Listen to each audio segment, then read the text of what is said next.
Hello everyone, welcome back to Deeksha Karnataka YouTube channel, and in the Masterstroke series I am going to discuss about the chapter Atoms.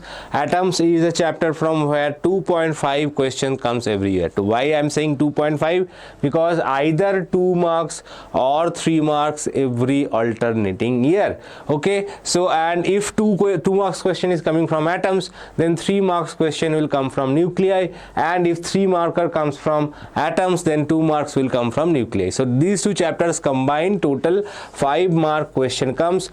This is a small theoretical chapter with few formulas in between. Okay, mainly Bohr's atom related formulas. So we will see everything in a quick session. Today's session will not be big. So let's see what are all the list of important concepts in this chapter. Okay, so obviously first we will start with beginning of atomic physics, how atomic physics started in early 19th century.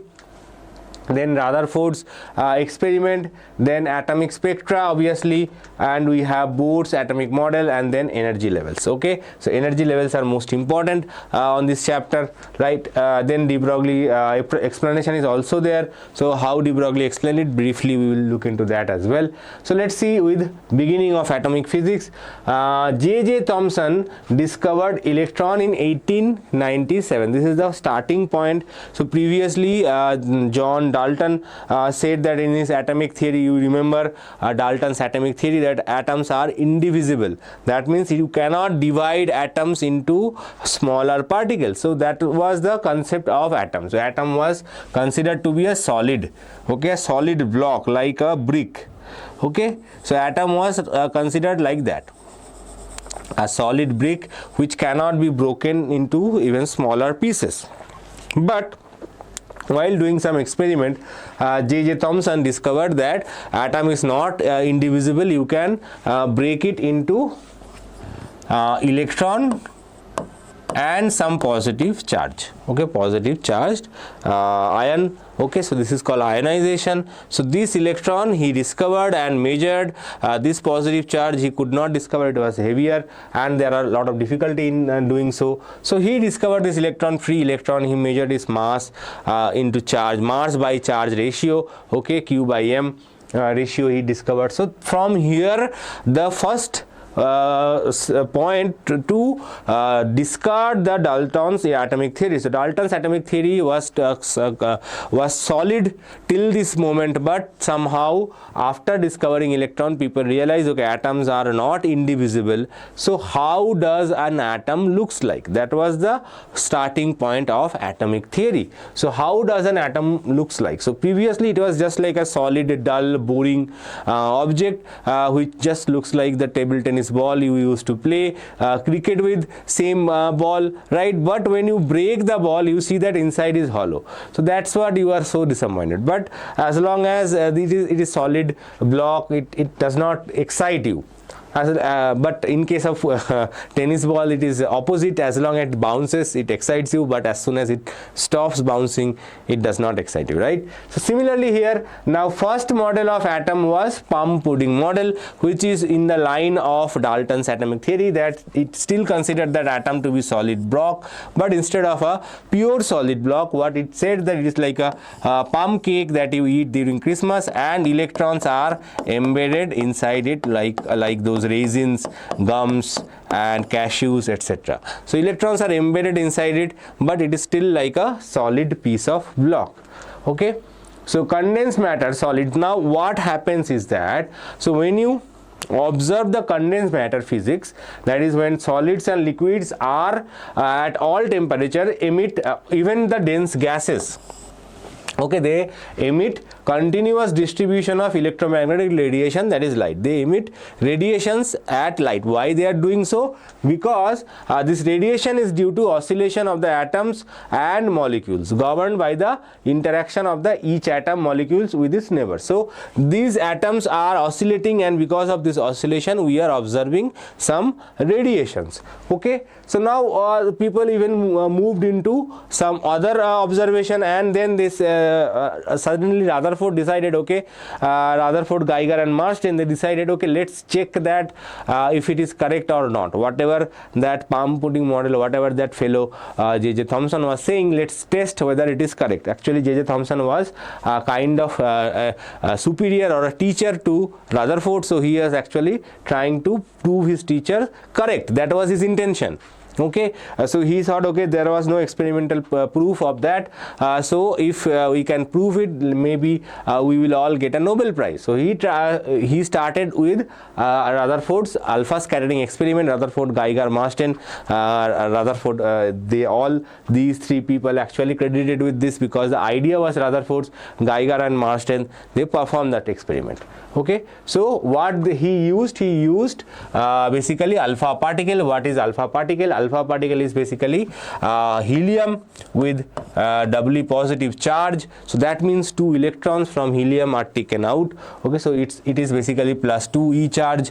Okay, we know that charge is quantized. Mass of helium is basically almost equal to 4 mass of protons, 4 times mass of proton. Okay, now the energy associated with alpha particle is 5.5 MeV. Just remember this value back of your mind in case some knowledge based question comes. And it is emitted from bismuth 21483. Okay, this one we have learned in our PU2 classes a lot of time, right? Radioactive sources at thin metal foil made up of gold thickness of 2 into 10 to the power 2.7 into 10 to the power of minus 7 meters. So very thin foil. That is why gold was chosen. Gold is malleable, highly malleable. That means you can make a very thin sheet out of the gold using the gold metal, right? Now the scattered alpha particle were observed. So once you send the alpha particles through the gold, and then you see what is happening when it is coming out of the particle. So basically, what is the expectation? If you take a ball, consider this ball as your alpha particle, and you have a wall. Okay, wall is your atom or gold foil. If you throw the ball towards the wall, what will happen? You are expected to get that ball back towards you, right? So if you throw 99 balls, all the 99 balls you should expect towards you. Okay, maybe if there is a hole somewhere in between the wall, one ball might escape through that small hole, which is very less probability, but still one ball can still escape. Now if you are throwing a ball towards the open space with some only few pillars are there. Okay, imagine you are standing in an open space, some under construction building, only the pillars are constructed, 2 pillars are constructed. Okay, now you are throwing the balls towards that pillar. Now what is the chance of that you are getting back the ball back? You still get 10 to 20% balls come back towards you. Most of the balls though will pass through the pillars because it is very difficult to hit. Now consider that the pillar is not even there, it is very thin pillar. Okay, now what will happen? Now if you throw 10 balls, 9 balls will pass, maybe 1 ball will come back, right? So this is how it was happening. So we were expecting to get back 99% of the balls towards us, but what happened is that we will discuss the results. Obviously, the scattered alpha particles on striking the screen produced brief flashes or scintillations. These flashes may be viewed through a microscope. So the experimental setup looks like this. So here we have the radioactive bismuth through which the alpha particles are going to and hitting this gold foil, and there are some special material screen over here. Okay, once it is here, this alpha particles are hitting the screen, you are seeing some bright spot. Okay, so that was main thing. And it is zinc sulfide. It is made up of zinc sulfide. Okay, so whenever the alpha particles are hitting the screen, you are getting a brief flash of light, right? Now if you want to flash your light as those alpha particles, then definitely you want to do more tests with how it looks like. So here we have bring you Abhyas KCET test series, that is here you will be getting total 35 of tests to check whether your alpha particle is doing enough, okay, how you are going to perform in KCET 2025. So that will give you a very good idea that where you stand if you attempt this test series. Is a very good platform to test your knowledge, to test your preparation, also learn from your mistakes, and what to study, how to study, everything will be given to you. Okay, so we will be giving you detailed solution of the entire all the questions paper that is coming towards you. Also we will be giving you one shot lectures, we will be giving you chapter wise review and chapter wise insight for last 5-year questions, okay, what all the types of questions is coming from a chapter. So everything will be discussed in this test series. So what you have to do, you have to go into the link below and register yourself for the test series. If you just want to buy the test series, the price is $14.98 right now. It might go up once your PU exam is over, so be careful, don't wait anymore, just buy this test series if you want to, if you are really serious about your KCET 2025 preparation. Now let's see one question, the type of questions that might come in your KCET exam. A beam of fast moving alpha particles were directed towards a thin film of gold. The parts A, B and C of the transmitted and reflected beams corresponding to the incident parts A, B and C of the beam are shown in the adjoining diagram. The number of alpha particles in, so here we have 3 alpha particles, okay, which are shown. A, which is passing normally without any deflection, okay, B, it is going here and it is deflecting back directly, and C, which is getting deflected by small amount. Okay, now what is the number of alpha particles in, what is the most number of alpha particles? Number of particles, obviously A dash will have the most number of alpha particles. Why so? Because while doing the experiment, Rutherford realized that most spaces inside, actually this question should come little later anyway, Rutherford realized that most space inside the atom is empty and most of the alpha particles are actually passing through the atom without any deviation. So that is why A dash will be maximum, okay, and B dash will be minimum. Okay, so basically the example I gave you, that there is a very thin, suppose example a paper is there, small paper, it is like that, okay, or a cardboard, you can consider a cardboard, but it is in a horizontal mount, okay, like this, only one single piece of cardboard, and you are throwing ping pong ball towards it. Okay, it is very difficult to hit the ball with hit the cardboard using the ping pong ball. Okay, it will hit sometimes it will miss, but most of the time there will be very small chances that it will hit directly and it will come back, right? So most of the time, even if you hit it, it will hit on the sides, so it will reflect it on the other sides. Okay, but if you are hitting it straight away, exactly straight towards the cardboard, then it will come back, but that the chance is very, very small, right? So A dash will be maximum and B dash will be minimum. So B dash is minimum, A dash is maximum, C is somewhere between A and B. Okay, so correct answer is option D. Now let's discuss the observation. The observation I have already told you that then incoming alpha particle could get very close to the positive charge without penetrating it. And this then is wrong. The incoming alpha particle could get very close to the positive charge without penetrating it, and in such close encounter would result in a large deflection. Okay, this agreement supported the hypothesis of the nuclear atom. This is why Rutherford credited with the discovery of the nucleus. So basically what as I said, that atom was considered to be most space of the atom is empty, and incoming alpha particle, when it is getting closer to the positive charge, where the positive charge is located, it is getting deflected by high amount. Other than that, all the alpha particles are getting undeviated, moving undeviated. Okay, so that means all the positive charge is somewhere centered around a small area. This small area is called, small volume, it is called nucleus. Okay, and this gives rise to the next chapter, nuclei chapter. If we have not discovered nucleus, you would have to study one chapter less. So for that you can give your curses to Rutherford, say that why did you discover nucleus.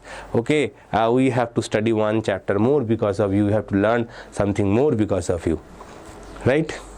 No, you will enjoy it. Good. Now this is why Rutherford is credited with the discovery of nucleus. The magnitude of the repulsive force is given by, so when the alpha particle is going straight towards the nucleus, the repulsive force is given by F is equal to 1 by 4 pi epsilon naught 2E into ZE divided by R square. Now let us discuss about impact parameter. The trajectory traced by an alpha particle depends on the impact parameter B of the collision. The impact parameter is the perpendicular distance of the initial velocity vector of the alpha particle from the center of the nucleus. Okay, so what is this? So we have a nucleus, and suppose an alpha particle is going towards the nucleus. Okay, so the impact parameter is, suppose this is the line of the nucleus. Okay, the impact parameter is the perpendicular distance between the initial velocity vector and the line joining and the line of the nucleus.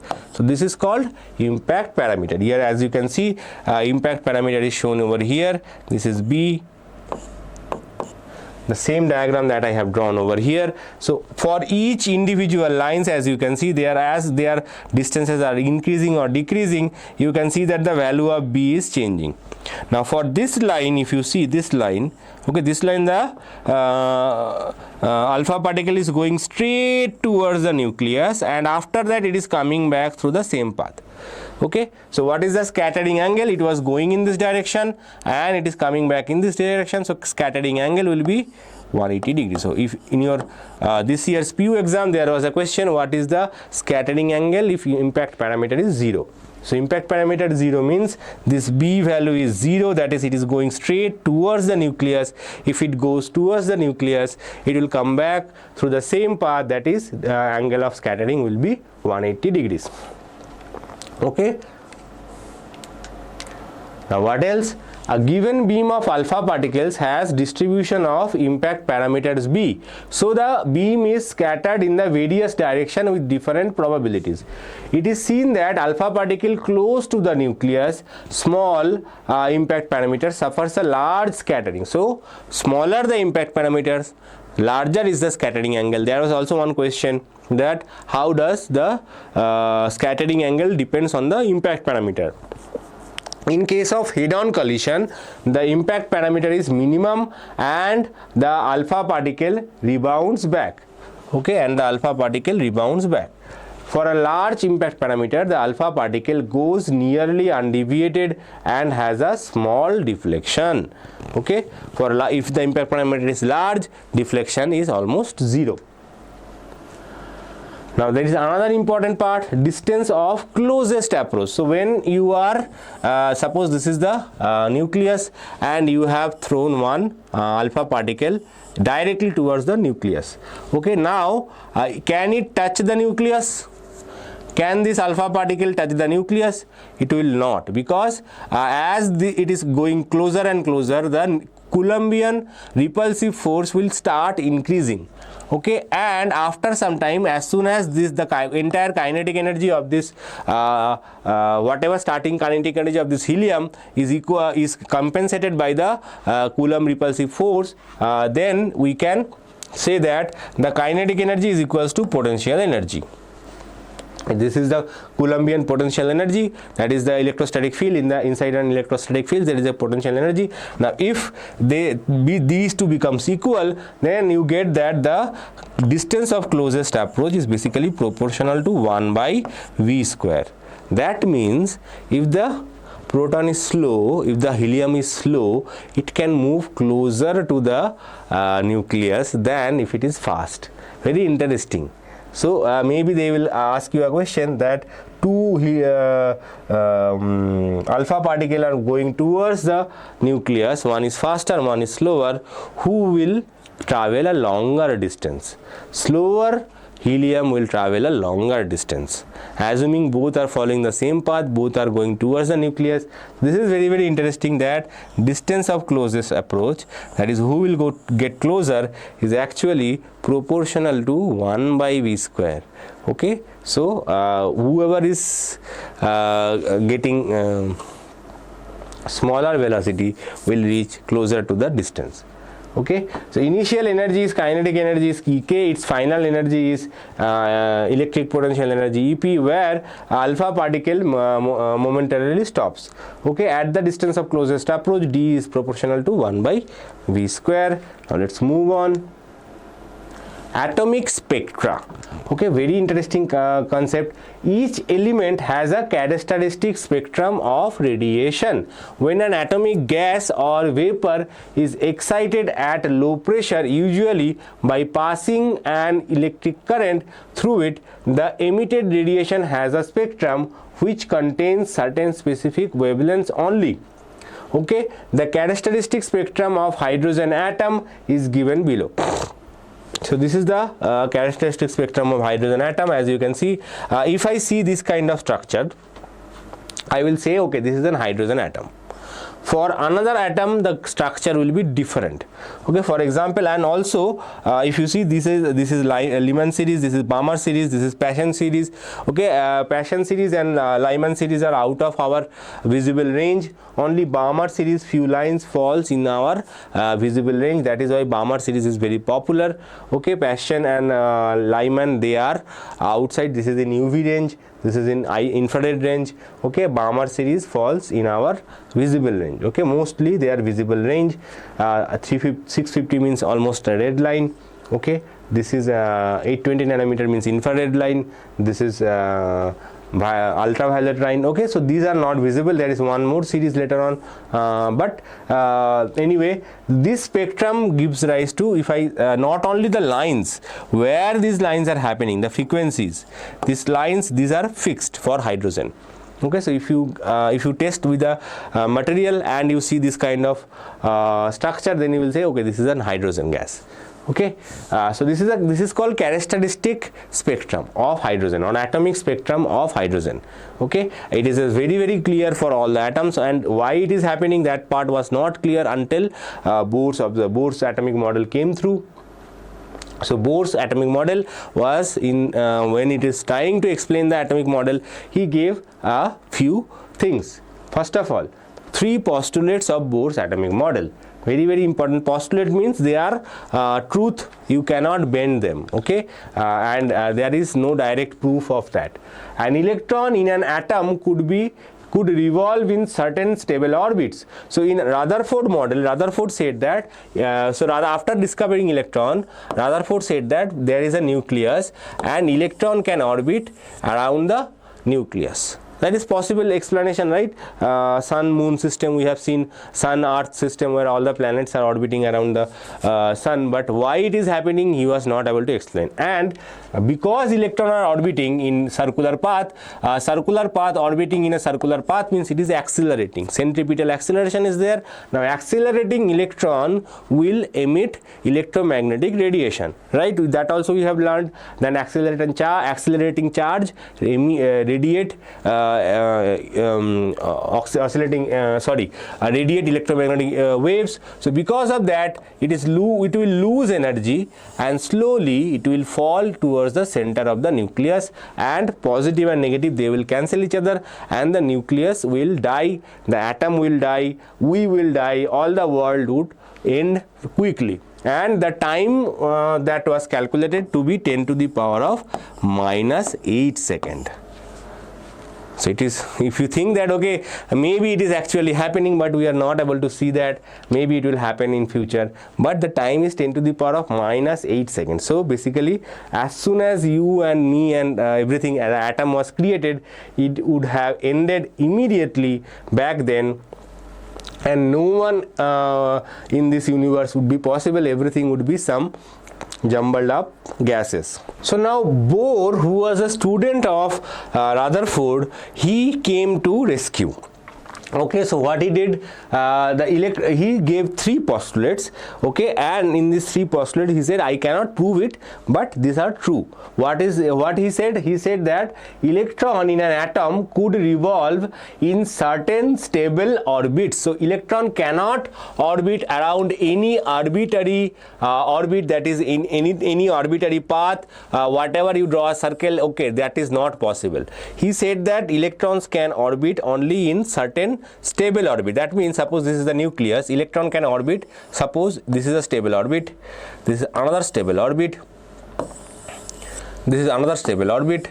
So this was Bohr's logic. Okay, he said it cannot orbit in any arbitrary path, it has to follow certain fixed arbitrary certain fixed orbits. Okay, so electrons cannot, there is no orbit between these 2 orbits, so this is not possible.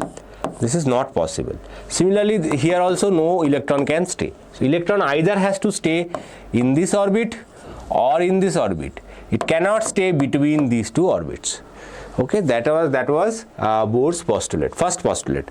Okay, so he said that electron in an orbit could revolve only in certain stable orbits without emission of radiation energy, contrary to what was Rutherford said. Okay, now obviously in electromagnetic theory, if electron is orbiting in a circle, then it will radiate energy, but Rutherford said no, Bohr said no, if it is orbiting in that stable orbit, it will not radiate any energy. Okay, the electron revolves around the nucleus only in the in those orbit for which the angular momentum is some integral multiple of h by 2 pi, where h is the Planck's constant. Thus the angular momentum L of the orbiting electron is quantized. So he said that our orbital angular momentum mv Rn is basically Ln, and it is basically nh by 2 pi. So it is a quantized quantity. What is the meaning of quantized? Quantized meaning that it is a integer, right, and a minimum value of this is h by 2 pi. Okay, and it can have h by 2 pi, 2h by 2 pi, 3h by 2 pi, 4h by 2 pi, but it cannot have 2.5h by 2 pi. That value is not possible. Okay, so this is the basic meaning of that he said that orbital energy or angular momentum is basically quantized. Okay, orbital energy is quantized. N1 is equal to 1 is called ground state. So when it is exactly at the lowest possible energy state, then that is called n is equal to 1. Okay, now what is the third postulate? An electron might transit from one of its specified non-radiating orbit to another lower energy. When it does so, a photon is emitted by having energy equal to the energy difference between the initial and final states. The frequency of the emitted photon is then given by h nu is equal to ei minus ef. So if electron, suppose it is moving from higher energy state to some lower energy state, okay, when it jumps from here, it will radiate an energy, and that energy is basically whatever is energy at there. Suppose this is initial, this is final. Okay, the energy is basically the photon frequency. H nu is given by h I minus h, sorry, ei minus ef. This is the radiation of the wave. Okay, so it will radiate wave only when it is jumping from one orbit to another. Okay, similarly it can absorb energy and it can move to higher energy state as well, but if electron is radiating energy, that means it is happening only when it is jumping from higher energy level to lower energy level. Okay,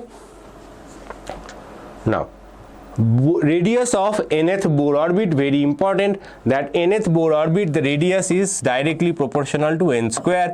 Based on this, a lot of KCET questions came, so be careful. Radius is directly proportional to the square of the quantum number. Okay, square of the quantum number. So energy of an electron in nth Bohr orbit is given by En is equal to minus 13.6 divided by n square square ev. So energy, as you can see, as you are moving higher up, okay, its energy is increasing. Energy is lowest when n is equal to 1 because it is the negative sign, right? So E1 is minus 13.6 ev. This is also called the ionization energy of hydrogen, right? So if you give 13.6 electron volt to the hydrogen atom, okay, its electron will come out. That is why it is called ionization energy. So minimum this much amount of energy is required to free the electron completely. Okay, if you give any other amount of energy based on the final energy value, it will jump to the higher energy state, but it will not be completely free. Okay. Here you see that energy level diagram. So energy level diagram, as I said, is very, very important because of this. So this is the ground state, okay, and the energy is negative 13.6. This is the next state, that is n equals to 2, first excited state, you can say, and it is minus 3.4 ev. Okay, n is equal to 3 minus 1.5 ev, then n is equal to 1, n is equal to 4.85 ev, like that, and as it is going higher up, okay, all the states, higher states are merged. Okay, and when the electron reaches at this stage, you can say that it is unbound or it is ionized. So electron is no longer bound to the nucleus, it is free of the attraction of nucleus. So that is called ionized atom. Okay. Let's see one question. The ratio of area of first excited state to the ground state of orbit of hydrogen atom is. So area of first excited state means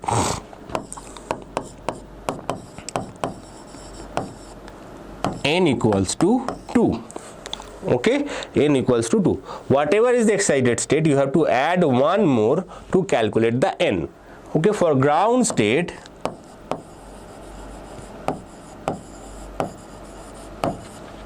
n equals to 1. Okay, what is the area? Area is pi Rn square. Right, now we know that Rn proportional to n square. Okay, so what we are trying to find? Ratio of first excited state to the ground state. First excited state is A1, to the ground state is A0. So A1 is basically pi n square, that is pi n square by pi 1 square. N is 2, so pi into 2 square whole square. Why whole square? Because it is basically pi Rn square. Rn itself is square. So when you put n here, it will be n square square. So it will be again here also it will be square square. But pi cancels. So you will get 2 square and 1. 2 square is 2 to the 4, 4 to the 16. 16 is to 1. Okay, it will be 16 is to 1. Very interesting question, simple question, but a lot of students generally miss out that n square. Even though remember n square, while applying the formula they forget to apply there is another square over here, so it will be n to the power 4. So area is basically, in short, you can say that area is proportional to n to the power 4, not square, sorry, it is n to the power 4. Very, very important thing to remember, right? Now, de Broglie's explanation, this one also we have learned in our PU classes. So de Broglie said that de Broglie basically defined the stable orbits. Okay, so he basically clarified the second postulate of Bohr. He said that electrons, the stable orbits are those where electrons moving in a wave form. If you consider electron as a wave, okay, de Broglie was new that time, he gave the wave theory for matters. So he said electrons orbiting in a nuclear, in a stable orbit basically behaves like a wave, okay, and the corresponding wave pattern is that same of a standing wave pattern. Okay, so for an electron moving in n circular orbit of radius Rn, the total distance is the circumference of the orbit 2 pi Rn. Thus 2 pi Rn must be equals to n lambda. So he said that whatever is the radius of this, so it will be 2 pi Rn, and 2 pi Rn means n lambda. So this is 1 lambda. How many lambdas are there? It has to be integral multiple of this wavelength lambda. If it is lambda by 2 or lambda by 3, then that orbit is not possible. Only it is possible when the circumference is integral multiple of n lambda, and lambda you can calculate using Bohr's postulate. Bohr's postulate says that lambda is equal to h by p. Okay, if you calculate lambda, and obviously if you put that value over here, you will get that the angular momentum mv and Rn is basically nh by 2 pi. So he proved the second postulate of Bohr, and this formula is easy to remember, nothing difficult. This is also angular momentum obviously, and 2 pi Rn is equal to n lambda. If you see some questions regarding that, you can answer. Now, limitations of Bohr's model. The Bohr model is applicable to hydrogenic atoms only. It cannot be extended to even to mere 2 electrons atoms such as helium. While Bohr model correctly predicts the frequencies of the light emitted by the hydrogen atoms, the model is unable to explain the relative intensities of frequencies of the spectrum. It cannot explain the fine structure. So there are the main three drawbacks of Bohr's model. Now let's see a question. Frequency of revolution of an electron revolving in nth orbit of hydrogen atom is proportional to n independent of n, 1 by n square, 1 by n cube, n. Okay, so what we are trying to find? We are trying to find frequency of the orbiting electron. So frequency of the orbiting electron, suppose there is an electron orbiting in the nth orbit of Bohr's atomic model. What we are trying to find is the frequency. Frequency means nu. Now how can we find the frequency of revolution? Okay, what is the angular momentum? Angular momentum is L is equal to I omega n. Okay, so you have to start from here, I omega n, angular momentum to nh by 2 pi. So omega n, basically the angular speed is basically nh by 2 pi into I. Okay, or nu is basically proportional to n by I. Okay, so n by I. Now be careful here. Why I am saying be careful? Because you might think that I is constant. This is moment of inertia, right? Moment of inertia is constant. The moment of inertia for a particle rotating in an orbit is given by I in a circular orbit, circular path is given by I equals to mr square. What I have done, I have applied Bohr's second postulate and I have applied the rotational geometry. Okay, so omega n is basically 2 pi nu n, right? This the same formula that we have used in rotational motion, simple harmonic motion, and we also used in alternating current chapter as well, right? If you remember the same formula.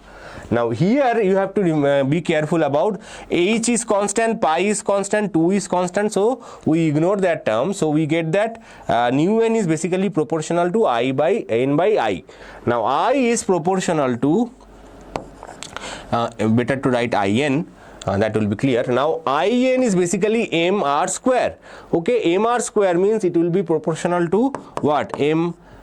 Now it is proportional to n square, so n square whole square, so it will be m n to the power 4. So you have to put that value. So the frequency is proportional to n by n to the power 4. Mass is constant, mass of the electron is constant, so frequency is inversely proportional to 1 by n cube, or inversely proportional to n cube. Okay, so correct answer is C, 1 by n cube. So this is a very simple but yet tricky question. If you don't know the answer, it will be very hard for you to apply the knowledge, apply the concept to find such questions. So you have to practice more and more. If similar question comes in your exam as well, you have to find it and you have to answer it. Now maybe this year they will say what is the time period proportional to. Okay, if you know the answer, mention in the comment below what is the time period is proportional to. With this I will conclude this lecture, and if you have not yet subscribed to our channel, definitely subscribe to our channel, and obviously subscribe to our Abhyas KCET test series as well. I will be back with a new lecture very soon. Till then, bye.